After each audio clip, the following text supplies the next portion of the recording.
Hello student, welcome to स्पेम classes.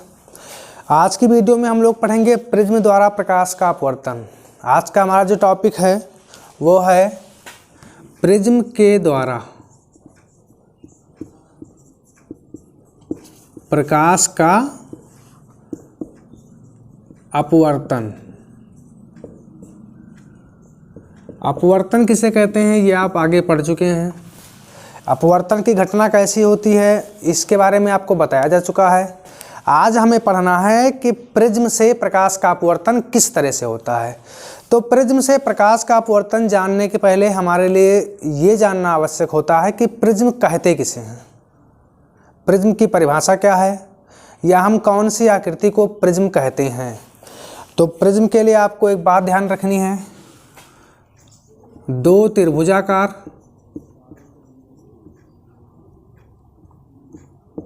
व तीन आयताकार पृष्ठ को मिलाकर के प्रिज्म बनाया जाता है। किसको? प्रिज्म दो त्रिभुजाकार और तीन आयताकार पृष्ठों को मिलाकर के एक प्रिज्म बनाया जाता है। हमारे पास प्रिज्म नहीं है वरना हम आपको दिखाते। उसमें दोनों तरफ यूँ दोनों किनारों पर ऐसे त्रिभुजाकार होती है, बाकी इस तरफ इधर और नीचे आयताकार भाग होता है। तो हम ये कह सकते हैं कि प्रिज्म एक ऐसी आकृति होती है जो दो त्रिभुजाकार व तीन आयताकार पृष्ठों को मिला करके बनाई जाती है। ठीक, मतलब वो आकृति प्रिज्म उस आकृति को हम कहते हैं जो दो त्रिभुजाकार और तीन आयताकार पृष्ठों को मिला करके बनाई जाती है। सामान्यतः देखिए हमारी किताब में जो प्रिज्म बना होता है वो हमको ऐसे एक त्रिभुज के रूप में दिया होता है। चलिए हम मान ले रहे हैं ये हमारा ए हो गया, ये हमारा बी हो गया और ये सी हो गया। क्या क्या हुआ? ये हमारा कोण ए, ये हमारा कोण बी और ये हमारा कोण सी। इसी तरीके से हमको प्रिज्म की आकृति बना करके दी जाती है।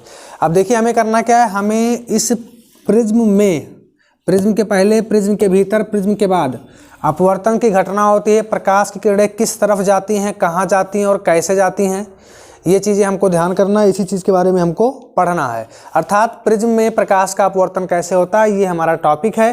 प्रिज्म क्या होता है? प्रिज्म एक ऐसा पृष्ठ है जो दो त्रिभुजाकार और तीन आयताकार पृष्ठों को मिला करके बनाया जाता है।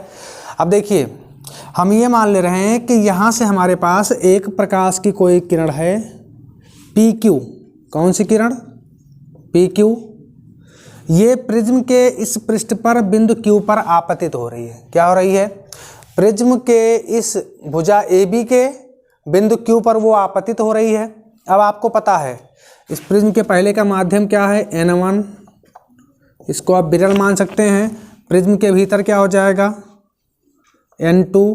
इसको आप सघन मान सकते हैं। प्रिज्म के बाहर फिर से वायु रहेगा, तो वायु ये क्या हो जाएगा? N1। कौन सा माध्यम? विरल माध्यम। वायु का माध्यम विरल होता है तो ये हो जाएगा विरल। यहाँ पर N1 विरल है, वायु है, ये भी वायु है और ये कांच। मतलब प्रिज्म एक ऐसा समांग पारदर्शी माध्यम होता है, कांच का बना होता है, ये आपको ध्यान रखना है। कांच के द्वारा बनाया जाता है प्रिज्म। तो प्रिज्म एक ऐसा समांग पारदर्शी माध्यम होता है जो दो त्रिभुजाकार और तीन आयताकार पृष्ठों से मिलकर के बना होता है। यहाँ तक ठीक है। अब देखिए वह क्या, हम प्रिज्म के इस फलक पर एक प्रकाश किरण पी क्यू आपतित करवाते हैं। क्या करते हैं? एक प्रकाश किरण पी क्यू आपतित करवाते हैं। किस बिंदु पर? बिंदु क्यू पर। अब आपको यह पता है कि इस लाइन के पहले का माध्यम विरल है और इस लाइन के बाद का माध्यम सघन है। तो अगर माध्यम बदल रहा है तो प्रकाश की किरणों का अपवर्तन होगा। क्या होगा? अपवर्तन। किसका? प्रकाश की किरणों का। तो इस प्रकाश की किरण का अपवर्तन होगा। अब आपको ये पता है कि जब प्रकाश किरण विरल माध्यम से सघन माध्यम में प्रवेश करती है, जब प्रकाश किरण विरल माध्यम से सघन माध्यम में प्रवेश करती है तब वो अभिलंब की ओर झुक जाती है। अब अभिलंब की ओर झुकने का मतलब ये हुआ कि सबसे पहले आपको इस बिंदु पर अभिलंब खींचना पड़ेगा। क्या करना पड़ेगा? अभिलंब खींचना पड़ेगा। आपको ये पता है कि जब हमारे पास वृत्ताकार पृष्ठ होता है तो हम अभिलंब खींचते हैं, सीधे उसके केंद्र को उस बिंदु से मिला देते हैं, वो रेखा हमारी अभिलंब हो जाती है। लेकिन यहाँ पर हमारे पास वृत्ताकार पृष्ठ है नहीं। देखिए आपका ये वाली जो भुजा ए बी है वो ऐसे गई है। अब इस रेखा के लंबवत जो अभिलंब होगा वो ऐसे कार्य करेगा। तो अगर हम बिंदु Q पर एक लंब रेखा खींच दें तो ये हमारा हो जाएगा अभिलंब। क्या हो जाएगा? अभिलंब। और हम आप लोगों को बता चुके हैं, आप लोगों ने पढ़ा भी होगा, ये कौन सी किरण है? आपतित किरण। PQ हमारे पास क्या है? PQ हमारे पास है आपतित किरण। आपतित किरण और अभिलंब के बीच में बना हुआ कोण आपतन कोण होता है, तो ये I हो जाएगा। अब देखिए, ये प्रकाश किरण विरल माध्यम वायु से सघन माध्यम कांच में प्रवेश करती है तो ये अभिलंब की ओर झुकेगी। अगर अभिलंब या अपवर्तन की घटना ना होती तो हमारी ये प्रकाश किरण सीधे ऐसे आगे चली जाती है ना। लेकिन जब अपवर्तन की घटना होगी तो यह अभिलंब की ओर झुकेगा, मतलब इधर न जाके इधर घूम करके आएगा। किधर? ऐसे में देखिए मार्कर है, जाना इसको ऐसे चाहिए, लेकिन अपवर्तन की घटना के कारण ये अभिलंब की ओर झुकेगी और अभिलंब की ओर झुकने का मतलब हुआ ये ऐसे घूम करके निकल जाएगी। तो ये प्रकाश किरण यहाँ से घूम करके इस प्रकार बनेगी। इसको चलिए कोई नाम दे दें, इसको मान लेते हैं R। क्या मानते हैं? R। अब हमारी QR क्या हो गई? QR हमारी हो गई अपवर्तित किरण। कौन सी किरण? अपवर्तित किरण। तो यहाँ लिखेंगे QR अपवर्तित किरण। ठीक, यहाँ तक का ठीक है। आप चलिए अभिलंब और अपवर्तित किरण के बीच में बना हुआ ये कोण, आप इसको R1 नाम दे दीजिए। कौन सा नाम? R1। ये हमारा हो गया किरण R1। अब थोड़ा आप और ध्यान दीजिए, अगर हम ये कहें इस बिंदु पर फिर से माध्यम बदल रहा है, इसके पहले का माध्यम कांच है, इसके बाद का माध्यम क्या है? वायु है। तो इस बार हमारी प्रकाश किरण कांच से वायु में जा रही है। कांच से वायु में जाने का मतलब ये हुआ कि सघन माध्यम से वो विरल माध्यम में जा रही है। और जब प्रकाश किरण सघन माध्यम से विरल माध्यम में जाती है, आपको पता है कि वो अभिलंब से दूर हट जाती है। तो हमें फिर से इस बिंदु पर अभिलंब खींचना पड़ेगा। अब इस बिंदु पर अभिलंब कैसे खींचेंगे? देखिए, ये हमारा पृष्ठ है, हमारे इस पृष्ठ के लंबवत जो भी रेखा होगी वो क्या हो जाएगी? अभिलंब। तो इसको हम थोड़ा सा ऐसे आगे की ओर बढ़ाएंगे तो ये रेखा हमारी क्या हो जाएगी? अभिलंब। अब देखिए, इस बार प्रकाश किरण अगर अपवर्तन ना हो रहा होता तो ये सीधी जाती इस प्रकार से, लेकिन प्रकाश के किरण का क्या हो रहा है? अपवर्तन। अपवर्तन हो रहा है, कैसे हो रहा है? सघन माध्यम से विरल माध्यम में जा रही, तो इस बार अभिलंब से दूर जाएगी और अभिलंब से दूर जाने का मतलब हुआ कि ये इधर घूम जाएगी। तो ये हो जाएगी हमारी प्रकाश किरण। इसको नाम दे रहे हैं RS। तो यहाँ से हमारी RS क्या बनेगी? RS बनेगी निर्गत किरण। कैसी किरण? निर्गत किरण। अर्थात ये प्रकाश किरण इस कांच के प्रिज्म पर पड़ रही है, QR अपवर्तित हो रही है और RS क्या है? निर्गत किरण है। यहाँ तक का ठीक है। चलिए हम ये मान ले रहे कि ये वाला कोण हमारा क्या है? R2। ठीक। अब देखिए, अगर हम इस प्रकाश किरण को थोड़ा सा पीछे की ओर बढ़ाएं, तो थोड़ा सा अगर हम पीछे की ओर बढ़ाएंगे तो ये प्रकाश किरण यहाँ पर मिलेंगे दोनों। किस बिंदु पर? इस बिंदु पर दोनों प्रकाश किरणें मिलेंगी। आप ध्यान दीजिए, प्रकाश किरण ऐसे जाती, अगर ये अपवर्तन घटना तो बिल्कुल सीधे ऐसे निकल जाती।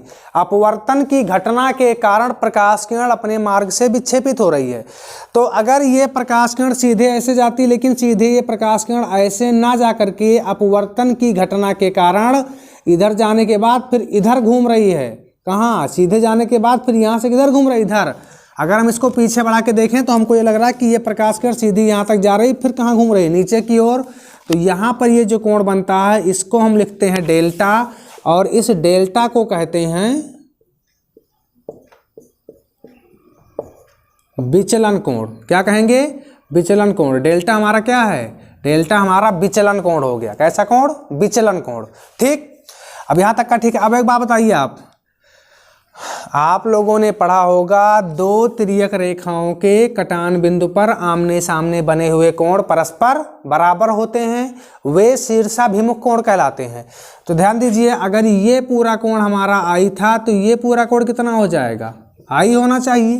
कितना होना चाहिए? I। अब आप ध्यान दीजिए, एक प्रकाश किरण हमारी ऐसे जा रही है, हमने इस कोण को कितना माना है? R1 माना है। कितना माना है? R1। तो अगर हमें सिर्फ इतना कोण निकालना हो, ये वाला हिस्सा, तो क्या हो जाएगा? I minus R1। तो यहाँ से हम चाहें तो लिख सकते हैं इस वाले कोण को I माइनस R1। और ठीक इसी प्रकार देखिए, ये पूरी हमारी जो प्रकाश किरण कैसी किरण है? निर्गत किरण है। इसको अगर हम ये मान लें कि यहाँ पर कोण बन रहा है स्मॉल e, चाहे जो मान लीजिए आप, चाहे R ही मान लीजिए। चलिए हम मान रहे कोण स्मॉल ई बन रहा है। क्या बन रहा है? स्मॉल ई। तो अगर यहाँ देखिए, थोड़ा सा ध्यान दीजिए आप, अगर ये पूरा कोण स्मॉल ई है तो ये पूरा कोण भी कितना होना चाहिए? स्मॉल ई होना चाहिए। लेकिन यहाँ से एक प्रकाश किरण यूँ आपतित हो रहे और इसको हमने क्या माना है? R2 माना है। तो ये वाला भाग कितना हो जाएगा? E minus R2। कितना हो जाएगा? E minus R2। तो यहाँ से हम इस वाले भाग को मान सकते हैं E माइनस R2। ठीक, यहाँ तक का ठीक, कोई दिक्कत नहीं होनी चाहिए। ये हमारा प्रिज्म था, ये हमारी प्रकाश किरण PQ भुजा AB के बिंदु Q पर आपतित हो रही। हमने इस बिंदु पर अभिलंब खींचा, इसको आप नाम दे दीजिए N1। क्या है ये? अभिलंब। इसको आप नाम दे दीजिए N2। ये क्या है? अभिलंब। ठीक, हमने इस पर एक अभिलंब खींचा। अब हमें ये पता है कि जब हमारी प्रकाश किरण विरल माध्यम से सघन माध्यम में प्रवेश करेगी तो वो अभिलंब की ओर झुकेगी। अभिलंब की ओर झुकने का मतलब हुआ कि सीधे निकल जाएगी, इस तरफ सीधे न जाकर के घूम करके जाएगी, तो यहाँ से निकल जाएगी किवाड़ के पथ पर। जब फिर से हमारी प्रकाश किरण बिंदु R पर पहुँचेगी तो इस बार फिर से माध्यम बदल रहा है, इस बार सघन से विरल हो रहा है। तो जब प्रकाश किरण सघन माध्यम से विरल माध्यम में जाती है तो वो अभिलंब से दूर जाती है। तो हमने यहाँ पर अभिलंब खींचा और इससे दूर जाती हुई एक प्रकाश किरण कौन सी दर्शाई? RS। यहाँ पर PQ हमारा क्या है? आपतित किरण। QR क्या है? अपवर्तित किरण। और RS क्या है? निर्गत किरण। हमने ये माना है कि आपतित किरण और अभिलंब के बीच में बना हुआ कोण कौन सा कोण है? आपतन कोण I। यहाँ देखिए, ये अपवर्तित प्रकाश किरण था, हमने इसके और अभिलंब के बीच में बनने वाले कोण को R2 माना है। यहाँ पर अभिलंब और ये जो हमारी प्रकाश किरण QR थी, इसके बीच में बनने वाले कोण को हमने R2 माना है। और ये जो हमारा RS था, ये अभिलंब के साथ स्मॉल ई कोण बना रहा है। यहाँ तक का ठीक है। अब देखिए, अगर ये पूरा कोण I है तो ये पूरा कोण भी I होना चाहिए। क्योंकि हमने इतने को R1 माना है तो ये कोण कितना हो जाएगा? I minus R1। ठीक उसी प्रकार से अगर हमने इस पूरे कोण को E माना है तो हमारा ये पूरा कोण भी E होना चाहिए शीर्षाभिमुख कोण से। लेकिन हमने अगर इतने कोण को R2 माना तो इतना हमारा हो जाएगा E माइनस R2। यहाँ तक तो बात हो गई आपके प्रिज्म की और आपके चित्र की। किसकी? आपके प्रिज्म की। प्रिज्म में प्रकाश की किरण का अपवर्तन कैसा होता है उसकी बात हो गई। और अब उसके बाद फिर कौन सा कोण हमने I कहाँ माना, E कहाँ माना, R1 कहाँ माना, R2 कहाँ माना, I माइनस R1 क्यों हुआ, E माइनस R2 क्यों हुआ, डेल्टा क्या है, विचलन कोण है, कैसे आया, ये हमने आपको बताया। अब आप इसका थोड़ा सा स्क्रीनशॉट लीजिए, फिर हम चलते हैं इस व्यंजक के डेरिवेशन व्यंजक की तरफ।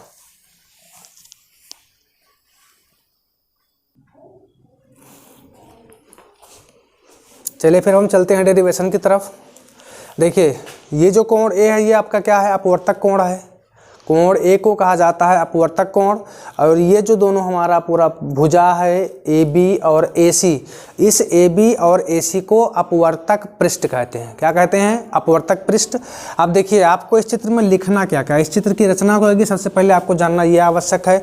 तो हमें लिखना है, माना ABC एक समांग कांच का बना हुआ प्रिज्म है, या ABC एक कांच का प्रिज्म है जिसमें कोण A अपवर्तक कोण तथा AB व AC अपवर्तक पृष्ठ है। ठीक, फिर इसके बाद लिखेंगे, माना किसी रंग की कोई प्रकाश किरण PQ अपवर्तक पृष्ठ AB के बिंदु Q पर आपतित हो रही है तथा अभिलंब N1 की ओर, क्योंकि यहाँ प्रकाश किरण हमारी विरल माध्यम से सघन माध्यम में जा रही है तो अभिलंब N1 की ओर झुक जाती है। माना आपतन कोण I व अपवर्तन कोण R1 है। फिर उसके बाद प्रकाश किरण QR के रूप में चलती हुई आगे जाती है और प्रिज्म ABC के भुजा AC के बिंदु R पर आपतित होती है। यहाँ पर हमने आपतन कोण R2 माना है तथा अपवर्तन की घटना के कारण अभिलंब से दूर निकल जाती है और RS की ओर चली जाती है। यहाँ पर हमने माना अपवर्तन कोण कितना है? स्मॉल ई। तो देखिए, ये आपका आपतन कोण हो गया, ये अपवर्तन कोण, यहाँ पर ये आपतन कोण और ये अपवर्तन कोण। उसके बाद आपको कुछ लिखना नहीं है, सिर्फ क्या लिखना है? PQ को पीछे आगे की ओर तथा RS को पीछे की ओर बढ़ाने पर दोनों एक दूसरे को जिस बिंदु पर मिलते हैं वहाँ पर बना हुआ कोण डेल्टा विचलन कोण कहलाता है। एक बार आप फिर से सुन लीजिए। माना ABC कांच का एक प्रिज्म है जहाँ कोण A अपवर्तक कोण तथा AB व AC अपवर्तक पृष्ठ हैं। प्रिज्म के भुजा AB के किसी बिंदु Q पर किसी रंग की प्रकाश किरण PQ आपतित होती है तथा अभिलंब की ओर झुकती हुई QR दिशा में आगे निकल जाती है। यहाँ पर माना आपतन कोण I व अपवर्तन कोण R1 है।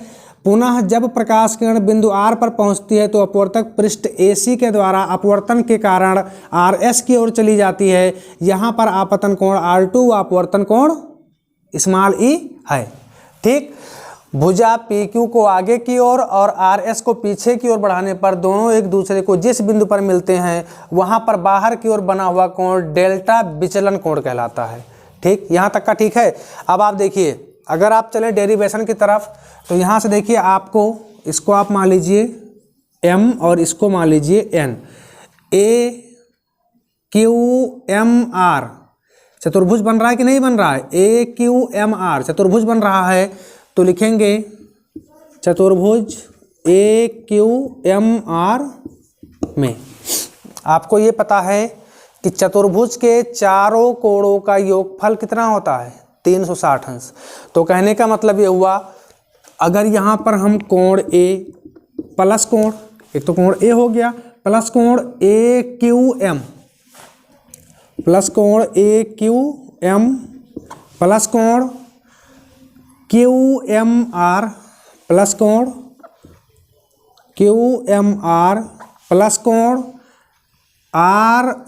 MRA प्लस कोण MRA जोड़े तो कितना आना चाहिए? ये हमारा 360 अंश आना चाहिए। एक बार आप देखिए, ये कोण A हो गया प्लस कोण AQM, तो कोण AQM मतलब ये पूरा कोण हो गया, प्लस QMR तो QMR के लिए ये पूरा कोण हो गया, और कोण MRA तो कोण MRA के लिए ये पूरा कोण हो गया। अगर हम इन चारों कोणों को जोड़ेंगे तो 360 अंश प्राप्त होगा। यहाँ से आप देखिए, ये है तो कोण A प्लस AQM आप थोड़ा ध्यान दीजिए, ये हमारी एक किरण है और इस पर ये अभिलंब था। अभिलंब का मतलब लंब है, और अगर ये लंब है तो यहाँ पर ये पूरा बना हुआ कोण 90 अंश का बनेगा।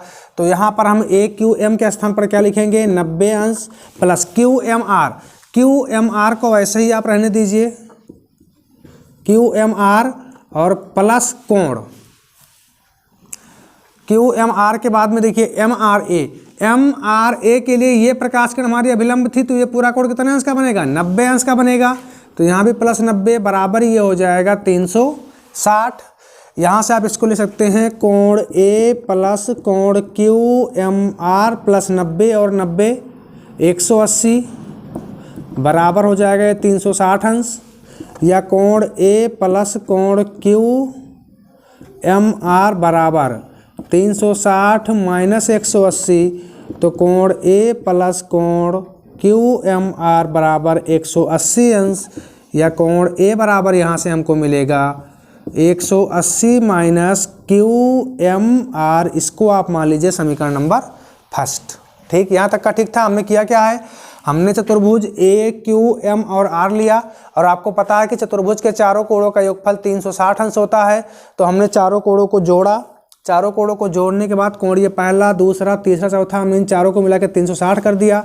AQM का मान 90 है, MRA का मान 90 है। 90 क्यों है? क्योंकि ये रेखा हमारी इस भुजा पर अभिलंब थी और ये वाली रेखा हमारी इस भुजा पर अभिलंब थी। तो यहाँ पूरा कोण 90 अंश का बनेगा, यहाँ पूरा कोण 90 अंश का बनेगा। तो इसलिए ये कोण 90 और ये कोण 90 हो जाएगा। तो यहाँ से बचेगा कोण A और बचेगा कोण QMR प्लस 90 और 90 180 बराबर 360 अंश हो जाएगा। यहाँ से कोण A प्लस कोण QMR ये आ जाएगा 360, 180 उधर गया तो माइनस का 180, या कोण A प्लस कोण QMR बराबर 180, या कोण A बराबर 180 माइनस कोण QMR। ये तो हमारा पहला पार्ट हुआ। अब आप फिर से एक बार थोड़ा गौर कीजिए, आप देखिए QMR ये हमारा त्रिभुज बन रहा है QMR, तो लिखेंगे पुनः त्रिभुज QMR में, पुनः त्रिभुज QMR में। अब अगर आप त्रिभुज QMR में देखिए तो आपको पता है कि त्रिभुज के तीनों अंतःकोणों का योगफल 180 अंश होता है। कितना होता है? 180। तो यहाँ से अगर हम चाहें तो ले सकते हैं कोण QMR, कोण QMR प्लस कोण MRQ प्लस कोण MRQ प्लस कोण RQM, तो प्लस कोण RQM ये बराबर आ जाएगा 180। अब आप ध्यान दीजिए, QMR का हमारे पास मान नहीं है तो आप इसको कोण QMR ही रहने दीजिए, प्लस कोण MRQ, कोण MRQ, इस वाले कोण को हमने क्या माना है R2 माना है, तो यहाँ से हमें क्या मिल जाएगा R2 प्लस कोण RQM, प्लस कोण RQM को हमने क्या माना है, इसको हमने R1 माना है, तो ये R1 हो जाएगा और ये बराबर आ जाएगा 180। ठीक, ये आप थोड़ा ध्यान दीजिए। अगर यहाँ से हम कोण QMR का मान निकालें तो कोण QMR के मान के लिए ये हो जाएगा 180 और उधर जाएगा, तो ये काम करिए आप इसको छोड़ दीजिए। यहाँ से अगर हम R1 प्लस R2 का मान निकालें तो R1 प्लस R2 बराबर आ जाएगा 180 माइनस, अगर ये वाला कोण उधर जाएगा तो कोण QMR हो जाएगा। इसको आप मान लीजिए समीकरण नंबर 2। अब आपको देखिए देखने को मिला क्या, हमने त्रिभुज लिया है QMR। QMR त्रिभुज के तीनों अंतःकोणों का योगफल 180 अंश होता है, तो कोण QMR प्लस कोण MRQ प्लस कोण RQM बराबर कितना आ जाएगा 180। यहाँ देखिए QMR का हमारे पास मान नहीं था, MRQ इस कोण को हमने R2 माना है, कि RQM को हमने R1 माना है, ये बराबर 180 हो जाएगा। इसको हमने लिखा है R1 प्लस R2 और इसको उधर भेजा है तो माइनस का कोण QMR हो गया। ये हमारे पास आ गया समीकरण नंबर 2। अब यहाँ से आप एक चीज़ देखिए, अगर हम समीकरण 1 व 2 की तुलना करें,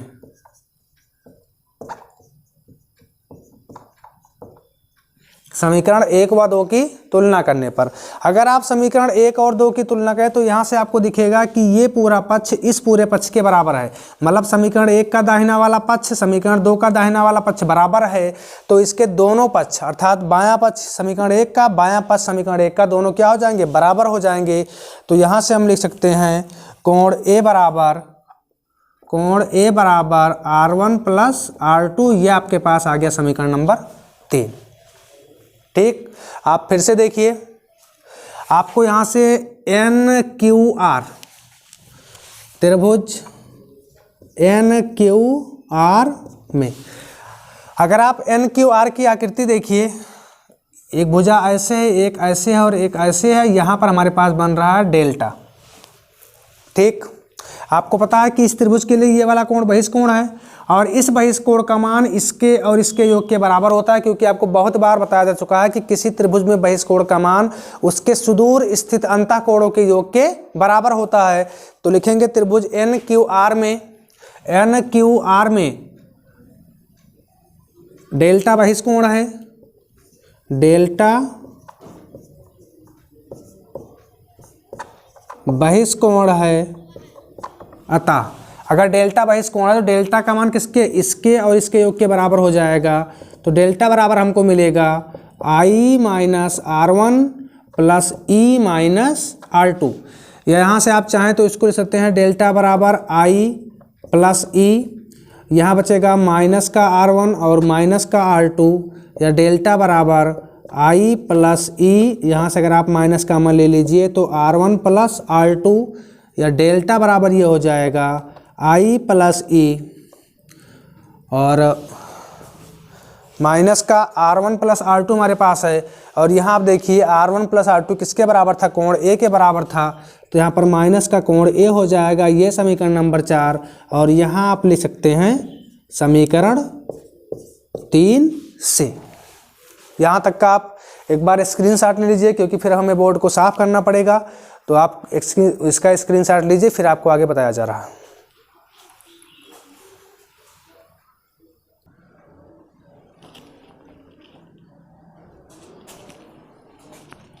चलिए फिर अब चलते हैं आगे की तरफ।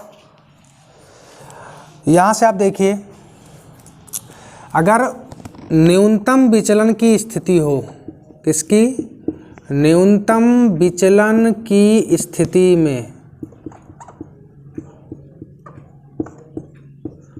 तो न्यूनतम विचलन की स्थिति में आपका I और E ये दोनों बराबर होगा, तो यहाँ लिखा जाएगा I बराबर E, और जो आपका R1 है वो R2 के बराबर हो जाएगा। इसको चलिए मैं लिख दे रहा हूँ R1 और R2 ये दोनों कोण बराबर होते हैं।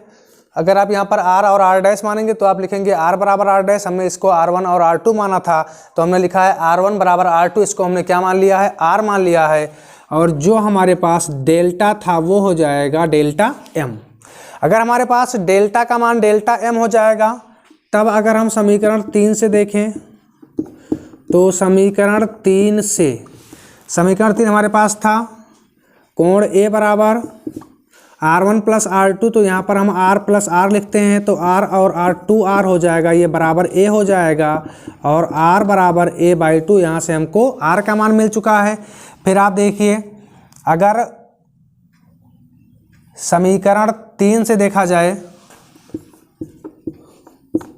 समीकरण 3 से, तो डेल्टा के स्थान पर डेल्टा M हो जाएगा, I प्लस E के स्थान पर I हो जाएगा, और ये माइनस का A हो जाएगा।